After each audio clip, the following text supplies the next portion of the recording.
The morning sun cast long shadows across the cobblestones of Buckingham Palace as Marcus Thompson stepped off the red double-decker bus, his camera hanging heavy around his neck. The 28-year-old American had saved for 3 years to make this trip to London, and today marked the highlight of his vacation. He had planned everything down to the minute, including this visit to witness the famous changing of the guard ceremony. Marcus pulled out his phone to check the time. Perfect. He had arrived an hour early, just as the travel blog had suggested, to secure the best spot for photos. The crowd was already gathering, but it wasn't overwhelming yet. Families with children pressed against the palace gates. Elderly tourists sat on portable chairs they had brought from their hotels, and fellow photographers positioned themselves strategically around the forecourt. What made Marcus different from the other tourists wasn't just his enthusiasm, but the small collection of hot sauce bottles he carried in his backpack. It was his quirky travel tradition. Ever since his first international trip to Mexico 5 years ago, Marcus had made it a point to carry hot sauce with him wherever he went. Not just any hot sauce, but his prized possession. A bottle of Carolina Reaper Inferno that he had purchased from a specialty shop in Austin, Texas. The label warned that it contained peppers measuring over 2 million Scoville units, making it one of the hottest sauces in the world. His friends back home in Denver thought it was ridiculous. "Why would you bring hot sauce to England?" his roommate Jake had asked while helping him pack. "They barely use black pepper there." But Marcus had his reasons.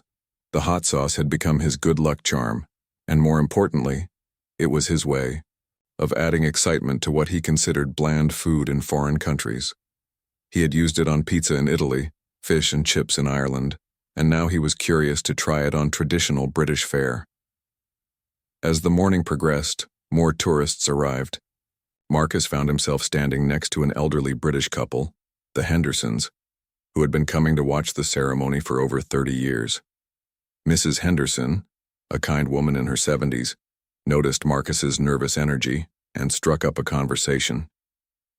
"First time seeing the guards, love?" she asked with a warm smile. "Yes, ma'am. I've been looking forward to this for months," Marcus replied, adjusting his camera settings for the 100th time. Mr. Henderson, a former military man himself, began explaining the significance of the ceremony.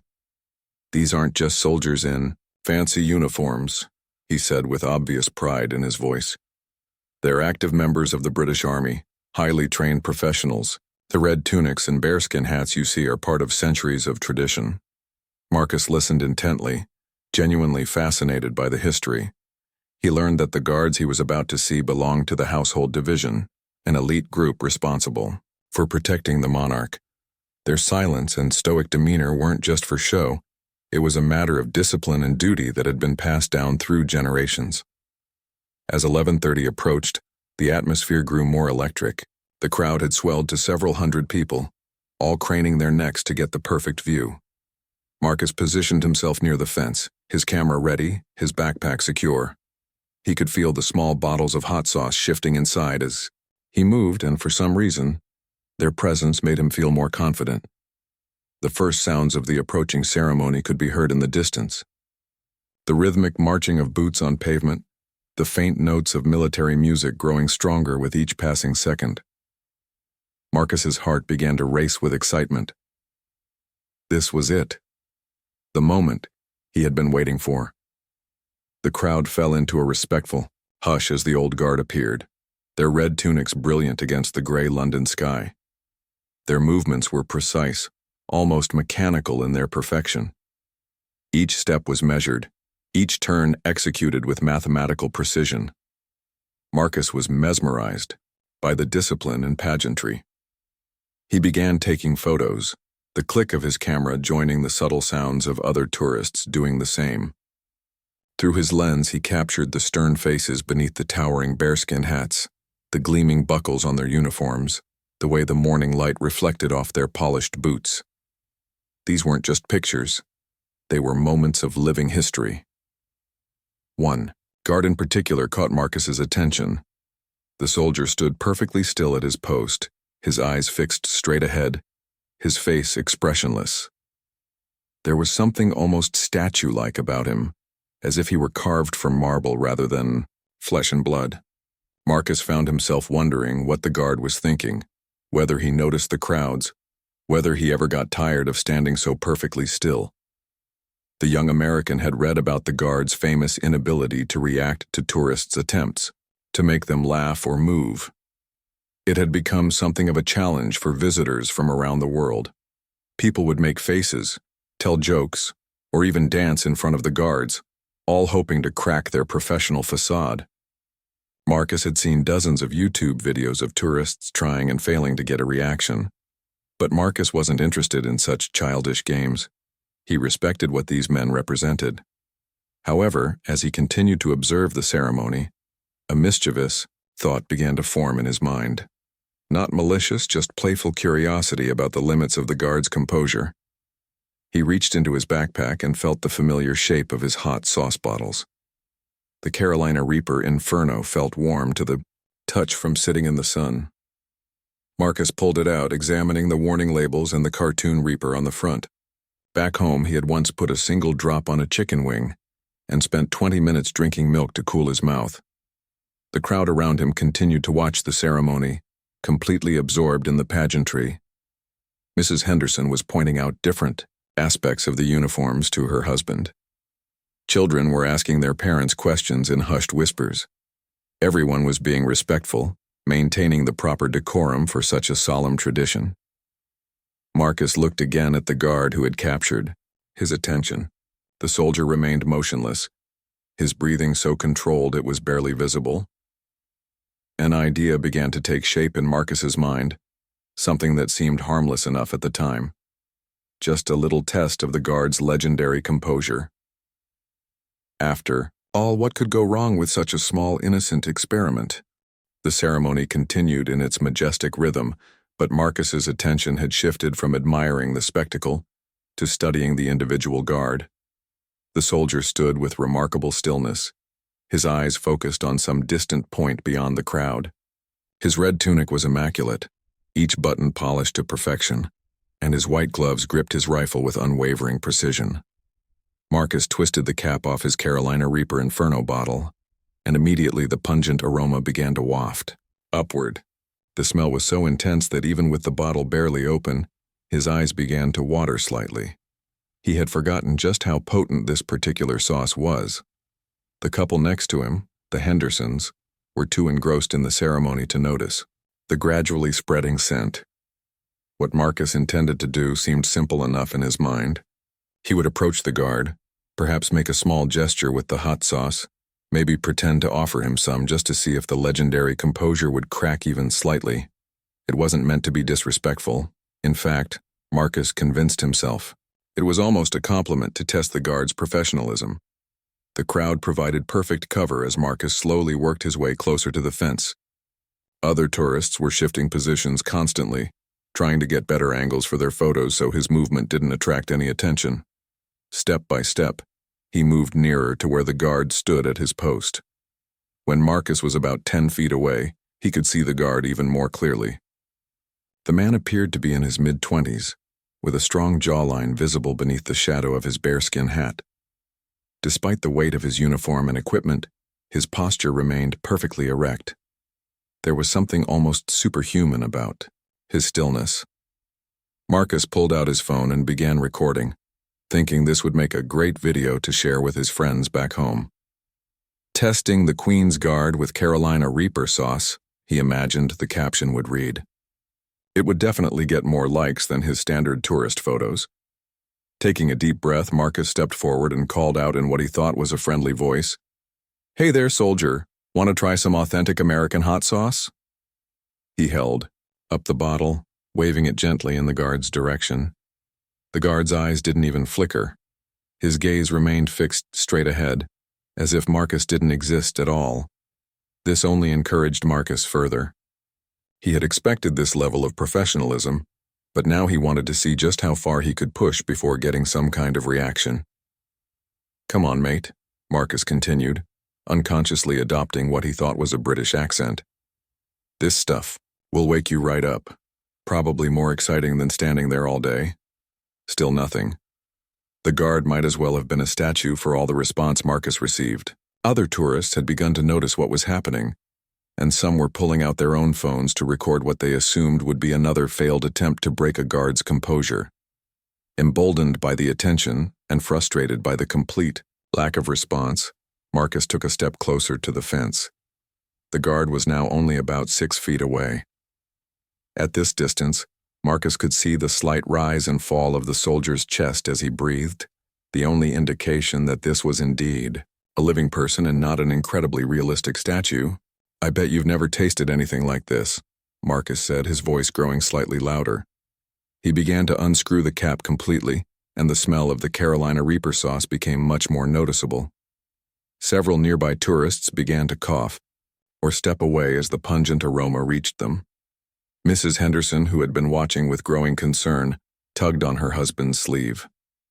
"That young man is getting too close," she whispered. "Someone should tell him to back away." But Marcus was too focused on his perceived challenge to notice the worried looks from other spectators. In his mind, this was all harmless fun, a unique travel experience that would make for great stories back home. He had no understanding of the serious breach of protocol he was committing, or the potential consequences of his actions.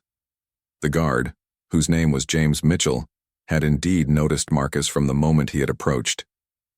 In his 5 years of service with the Coldstream Guards, James had encountered every type of tourist behavior imaginable. People had shouted at him, danced in front of him, made rude gestures, and even occasionally touched him inappropriately. But this situation felt different. The smell of the extremely hot sauce was becoming overwhelming even from several feet away. James could feel his eyes beginning to water involuntarily, but his training kept him motionless. However, beneath his stoic exterior, he was becoming increasingly aware that this tourist was crossing boundaries that others typically respected. Marcus, interpreting the guard's continued silence as a personal challenge, decided to escalate his approach. "Maybe you can't hear me from there," he said, taking another step closer to the fence. "Let me get a bit nearer so you can really smell what you're missing." This brought him within arm's reach of the fence barrier, closer than tourists were supposed to get. A few people in the crowd began to murmur disapprovingly, but Marcus was too caught up in his own perceived entertainment to notice their reactions. He held the bottle higher, angling it toward the guard. "Just one little taste," he called out. "I promise it won't hurt much." He laughed at his own joke, completely unaware that his behavior was being observed not just by other tourists, but by other members of the guard unit and security personnel stationed around the palace grounds. The pungent fumes from the Carolina Reaper sauce were now strong enough that they were affecting not just the immediate area, but beginning to spread to other tourists. Several families with children began to move away from the vicinity, parents covering their children's noses and mouths as the acrid smell reached them. James Mitchell remained at his post, but internal alarms were beginning to sound in his mind. His training covered many scenarios, but dealing with tourists wielding extremely potent hot sauce wasn't specifically addressed in the manual. However, his instincts as a soldier were telling him that this situation was escalating beyond typical tourist behavior. Marcus, now feeling emboldened by what he perceived as his successful capture of everyone's attention, decided to make his grand gesture. "Okay, since you won't come to the sauce," he announced loudly enough for the crowd to hear, "maybe the sauce should come to you." And with that declaration, Marcus did something that would change the trajectory of his London vacation completely. He squeezed the bottle, sending a stream of Carolina Reaper Inferno sauce directly toward the motionless guard. The moment the Carolina Reaper sauce left the bottle, time seemed to slow down for everyone present. The bright red stream arced through the air, and Marcus watched with a mixture of excitement and growing horror as he realized what he had actually done. This wasn't the harmless prank he had imagined in his mind. This was an assault on a member of the Queen's Guard. The sauce splattered across James Mitchell's red tunic, creating dark stains on the pristine uniform. Some droplets reached his white gloves and the lower part of his face near his chin. The smell that had been merely unpleasant from a distance became absolutely overwhelming at close range. Even James, with all his military training and discipline, could not prevent his eyes from watering heavily as the caustic fumes invaded his nostrils. But what shocked Marcus most was that even after being doused with some of the world's hottest sauce, James Mitchell did not move. Not even a flinch. The guard remained at attention, his rifle in position, his eyes still fixed on that distant point beyond the crowd. However, tears were now streaming down his face from the chemical reaction to the pepper spray-like intensity of the sauce. Crowd's reaction was immediate and dramatic. What had started as mild interest in a tourist's antics suddenly transformed into shocked gasps and angry murmurs. Mrs. Henderson grabbed her husband's arm so tightly that he winced. "Oh my goodness," she whispered. "What has that foolish boy done?" Children began crying as the caustic fumes spread, forcing families to retreat even further from the area. Other tourists started shouting at Marcus, their voices a mixture of outrage and disbelief. "Are you insane?" someone yelled from the back of the crowd. "That's assault," called out another voice. Marcus stood frozen, the empty hot sauce bottle still in his hand, finally understanding the magnitude of his mistake. This wasn't the funny travel story he had imagined. This was a serious crime committed in front of hundreds of witnesses, all of whom were now recording him with their phones. Within seconds, the situation escalated beyond anything Marcus could have anticipated. 4 armed police officers who had been stationed nearby for security rushed toward the scene, their radios crackling with urgent communications. These weren't ordinary London bobbies, but specialist protection officers trained to respond to threats against the royal family and government buildings. "Put your hands where we can see them," shouted the lead officer, a stern-faced woman in her 40s named Sergeant Patricia Collins. Her hand rested on her service weapon as she approached Marcus with quick, purposeful steps. Marcus's hand shot up immediately, the hot sauce bottle falling to the ground and shattering on the cobblestones. The red sauce spread across the historics, stones like evidence at a crime scene. "I'm sorry," he stammered, his American accent now seeming to make him stand out even more among the crowd. "I didn't mean... It was just supposed to be funny." "Funny?" Sergeant Collins' voice dripped with disgust as she moved closer. "You think assaulting a member of Her Majesty's Guard is funny? You think damaging a historic uniform and potentially injuring a serving soldier is amusing?" The reality of his situation was crashing down on Marcus like an avalanche. These weren't security guards at a theme park. This was the British military and police dealing with what they considered a serious attack on their institution. His hands were shaking as officers surrounded him, their professional efficiency making it clear that this was no longer a matter for casual resolution. Meanwhile, James Mitchell continued to stand at his post, though the effects of the Carolina Reaper sauce were becoming increasingly difficult to ignore. The capsaicin from the peppers was designed to incapacitate, and even with his extraordinary training, maintaining his position was requiring every ounce of his willpower. Sweat began to mix with the tears streaming down his face, and his breathing, while still controlled, was becoming slightly labored.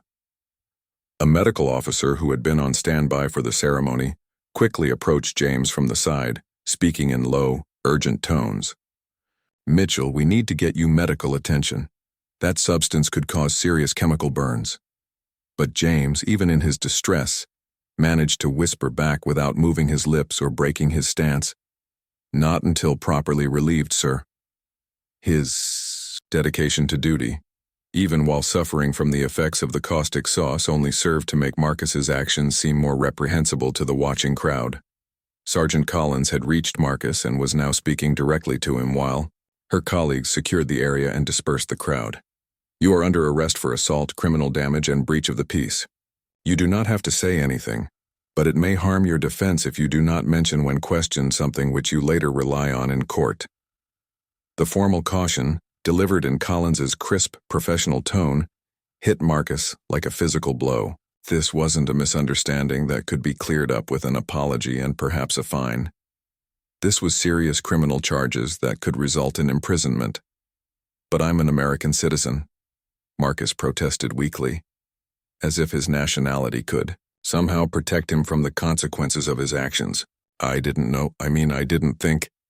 "Your citizenship is irrelevant," Collins replied curtly as she gestured for him to put his hands behind his back. You committed a crime on British soil against a British soldier. You'll be processed. According to British law. The handcuffs clicked into place with a sound that seemed to echo across the courtyard.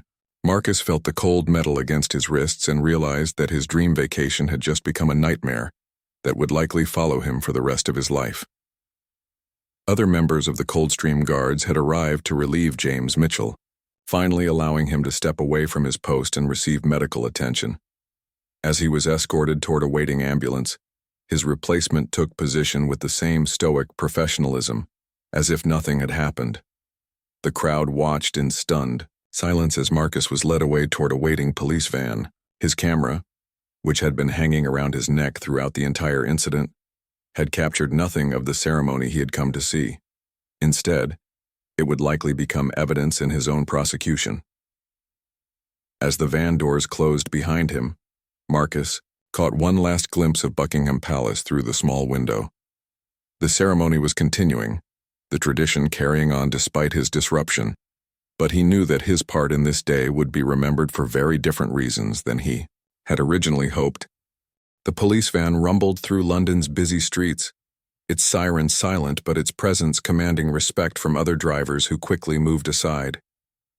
Marcus sat in the back, his hands still cuffed behind him, staring at the floor and trying to process what had just happened.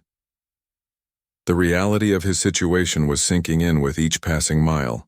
Sitting across from him was Sergeant Collins, who was filling out paperwork with practiced efficiency. Her pen scratched across the forms as she documented every detail of the incident. Full name, she said without looking up. Marcus David Thompson, he replied, his voice barely above a whisper. Age? 28. Address? Marcus provided his Denver address and Collins made note of it. Purpose of visit to the UK? Tourism, Marcus answered, the word tasting bitter in his mouth. Some tourist he had turned out to be. The van pulled into the custody suite at Belgravia Police Station, a modern facility that handled high-profile cases due to its proximity to Buckingham Palace and other government buildings. As the doors opened, Marcus was immediately struck by the efficient, no-nonsense atmosphere of the place. Inside, the booking process began immediately.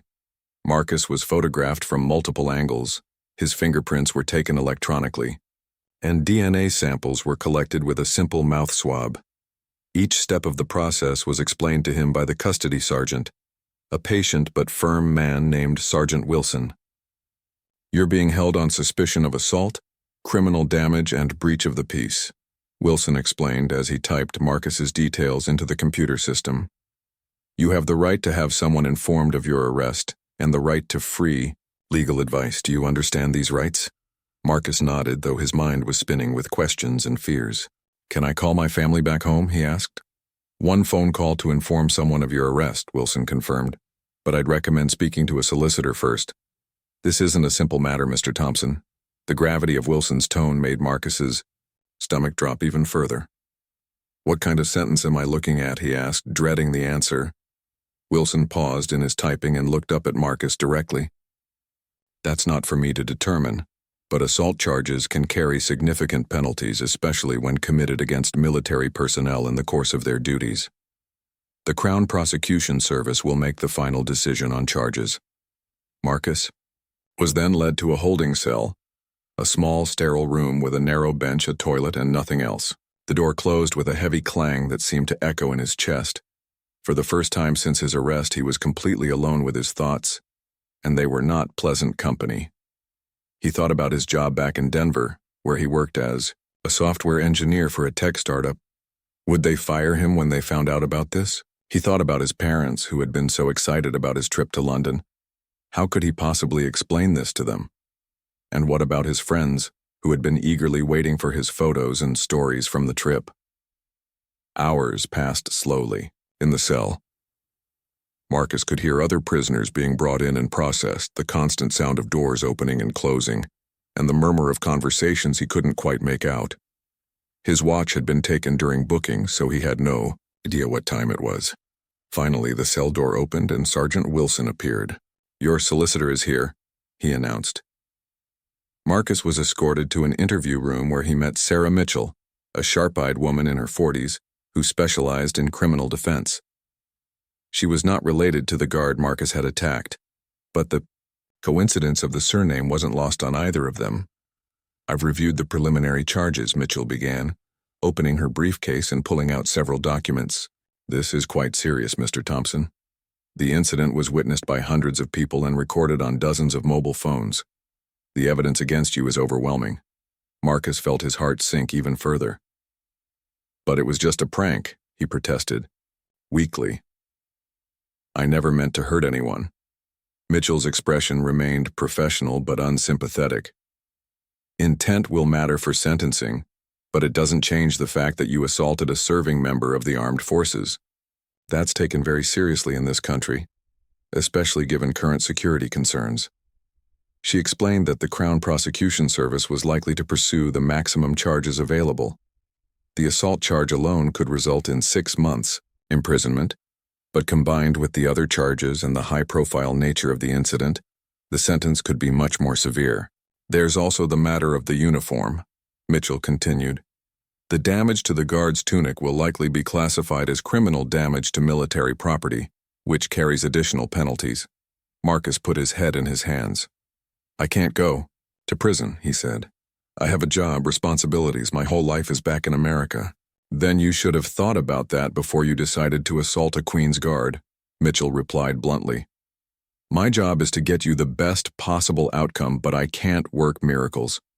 The best we can hope for is to minimize the sentence." Meanwhile, at a military hospital across London, James Mitchell was receiving treatment for the effects of the Carolina Reaper sauce. The medical staff had flushed his eyes repeatedly and treated the chemical burns on his skin where the sauce had made contact. His uniform, which had served in ceremonies for years, was now damaged beyond repair. The doctor treating James, a Captain Williams who had seen combat injuries in Afghanistan, was amazed by the soldier's stoic response to the attack. "Most people would have been rolling on the ground screaming," he told James as he applied ointment to the affected areas. "How did you manage to maintain your position?"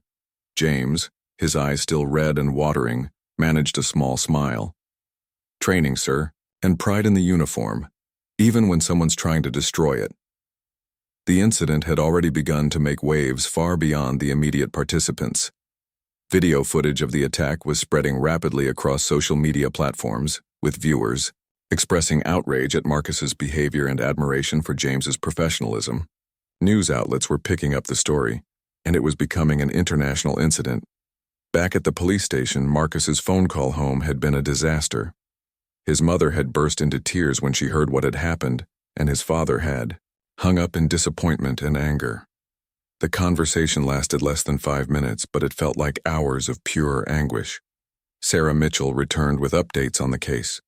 "The media has gotten hold of the story," she informed Marcus. "This is no longer just a local incident. The pressure for a strong sentence is going to be enormous." She showed him her tablet, where dozens of news websites were carrying the story. The headlines were brutal. "American tourist attacks Queen's Guard with hot sauce." "Royal Guard maintains composure despite chemical attack," and "Tourist's prank goes wrong at Buckingham Palace." Marcus stared at the screen in horror. His face was clearly visible in several of the photos, and his name was already being reported by some outlets. His life as he knew it was over, and there was no going back. The solicitor closed the tablet and looked at Marcus seriously. "Tomorrow, you'll appear before a magistrate for your first hearing. I suggest you prepare yourself for the possibility that you'll be remanded in custody until trial. This case is going to be a very public example of what happens when tourists disrespect British institutions." Marcus spent the most miserable night of his life in the holding cell at Belgravia police station. The narrow bench was uncomfortable, the fluorescent lights never turned off completely, and the constant noise from other cells made sleep impossible. Every few minutes he would remember where he was and why, and a fresh wave of panic would wash over him. At 7 in the morning, a custody officer brought him a breakfast of toast, instant coffee, and what appeared to be scrambled eggs. Marcus had no appetite, but he forced himself to eat something. knowing he would need his strength for the day ahead. As he chewed the bland food, he thought about the elaborate breakfast he had planned to have at his hotel that morning, complete with traditional English breakfast and a view of Hyde Park. Sarah Mitchell arrived at 9 o'clock, carrying a stack of newspapers under her arm. Her expression was grim as she entered the consultation room.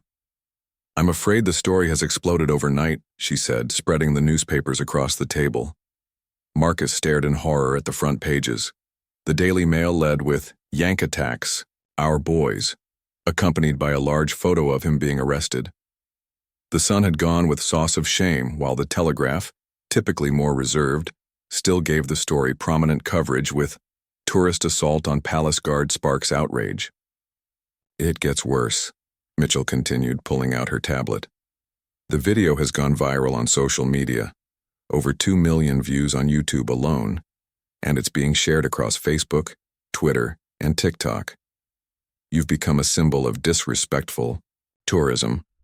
She showed him some of the comments, and Marcus wished he hadn't looked.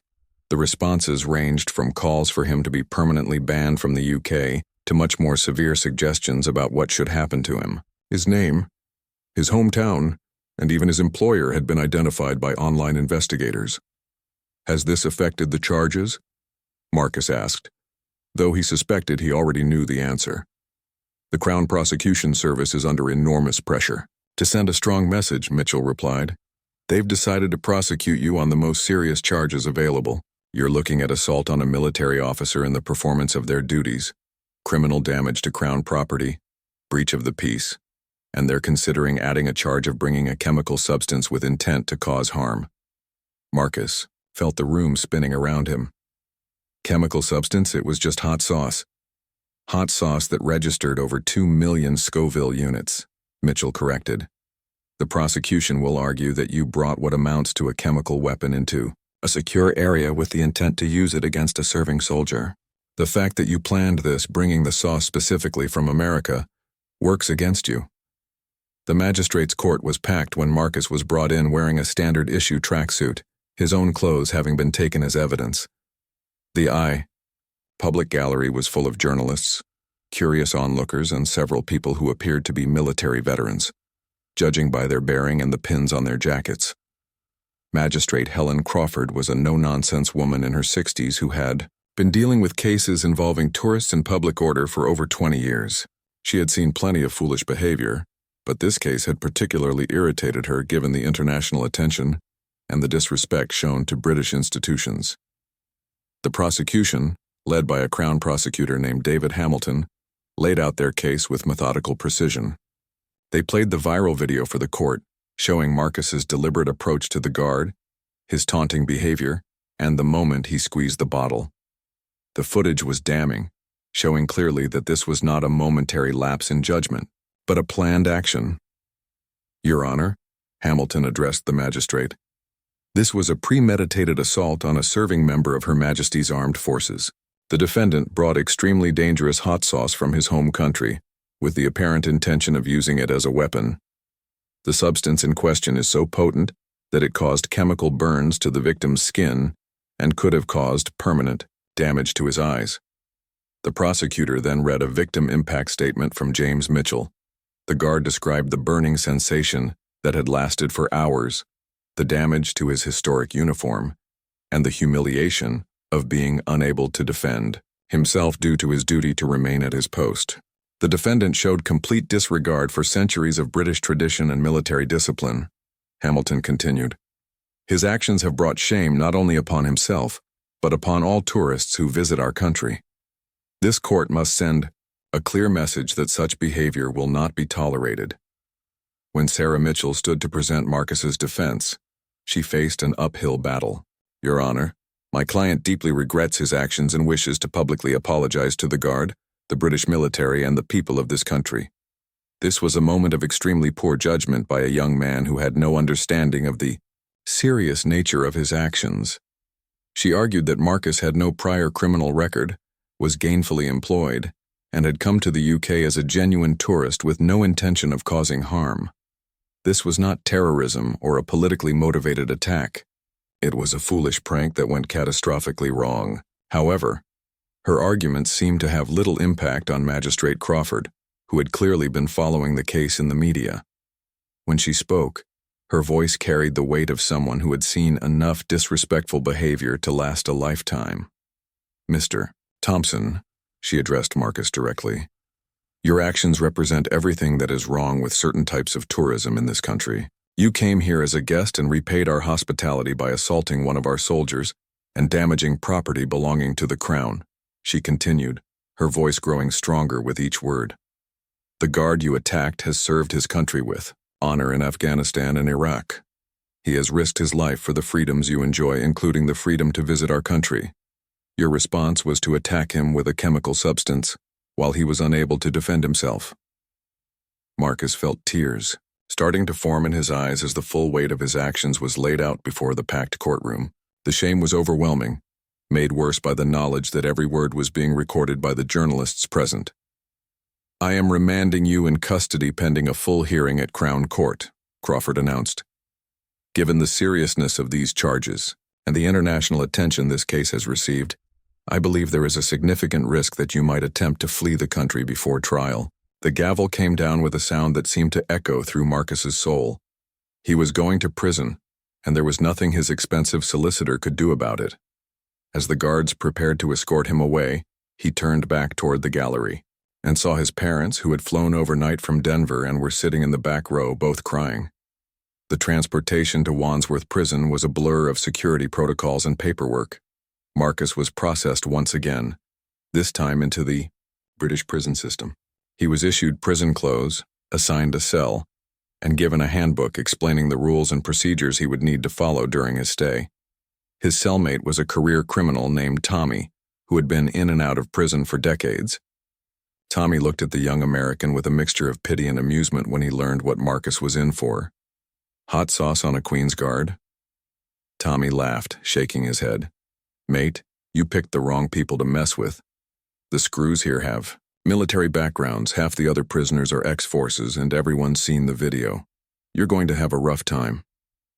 Marcus lay on his narrow prison bunk that first night, staring at the ceiling and listening to the sounds of the prison around him. Doors slamming, voices echoing through corridors, the occasional shout from somewhere in the distance. This was supposed to be his fourth night in London, sleeping in a comfortable hotel bed and planning his visit to the Tower of London the next day. Instead, he was facing the possibility of years in prison, his reputation destroyed worldwide, and his future completely uncertain.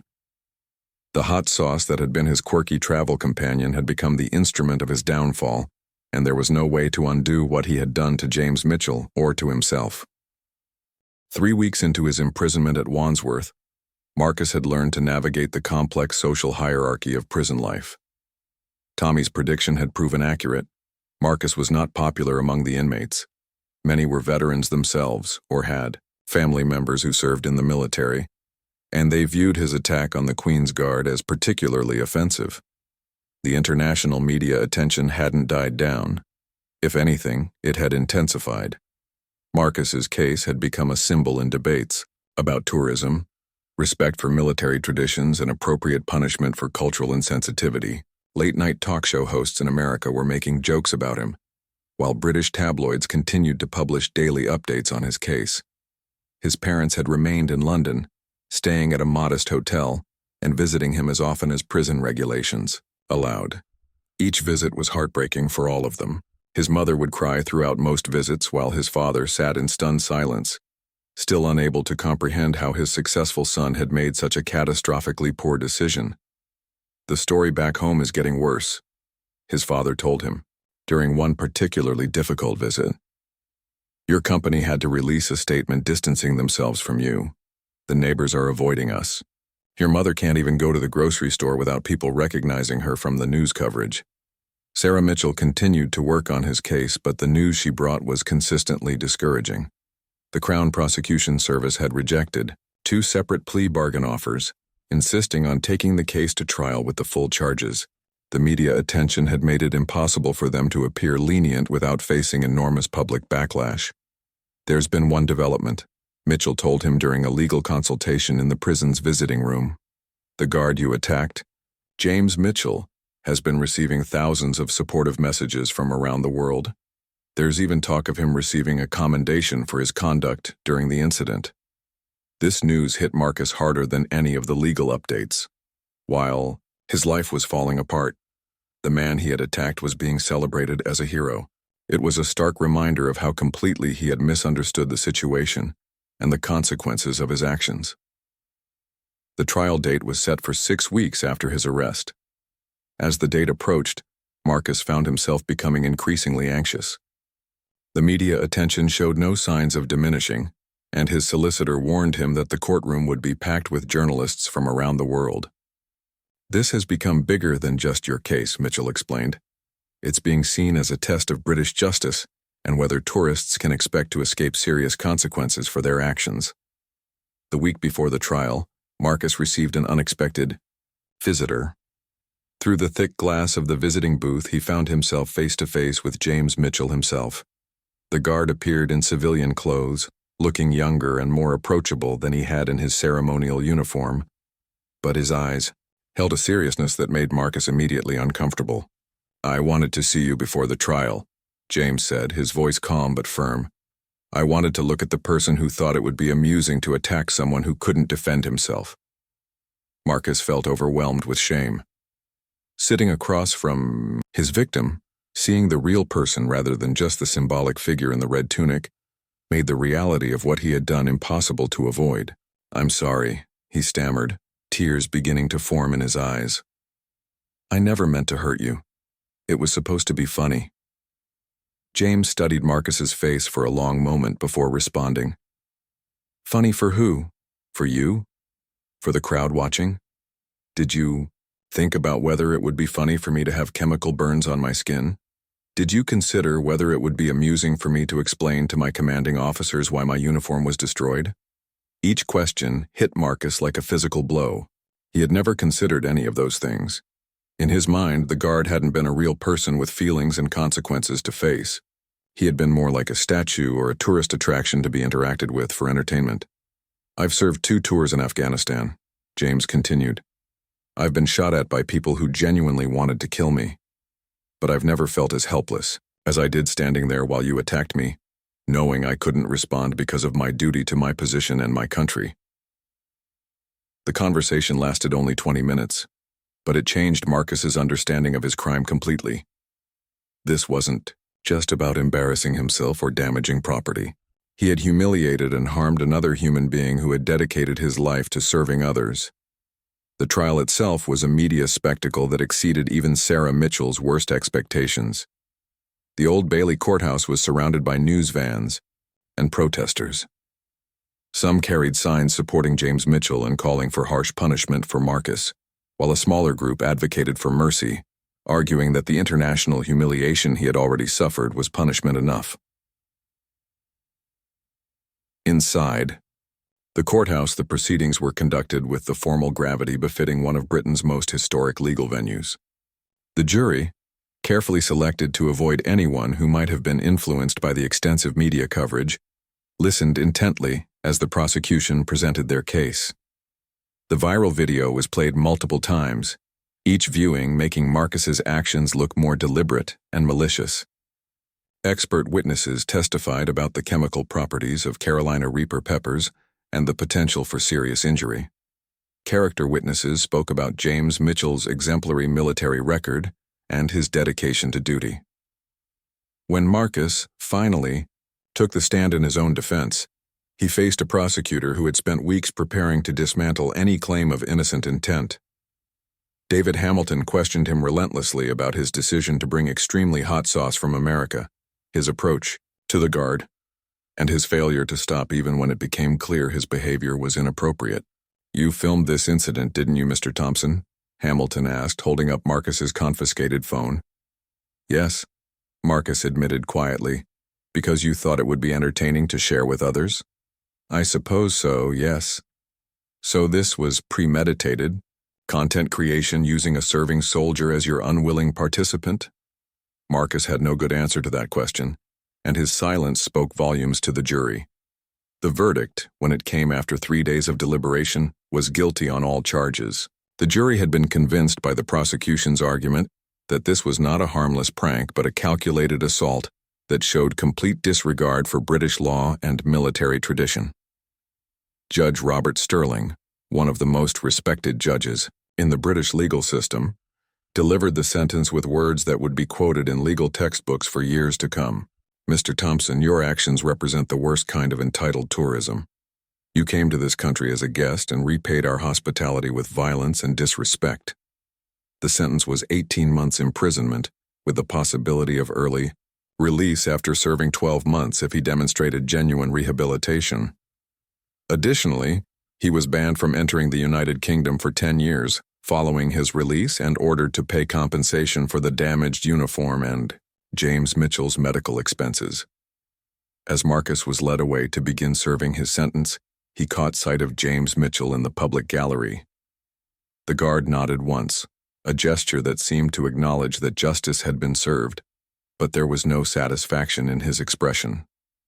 He looked like a man who took no pleasure in seeing another human being's life destroyed, even someone who had attacked him. The international reaction to the sentence was mixed.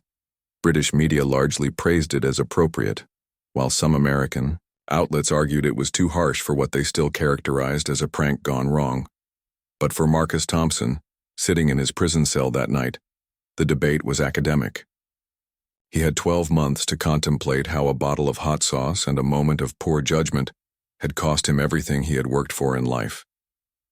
The tourist who had set out to capture memories of London's most famous ceremony had instead become a cautionary tale about respect, consequences, and the price of treating other human beings as entertainment. His story would be remembered long after his release, a permanent reminder that actions have consequences, regardless of intent, and that some mistakes can never be undone.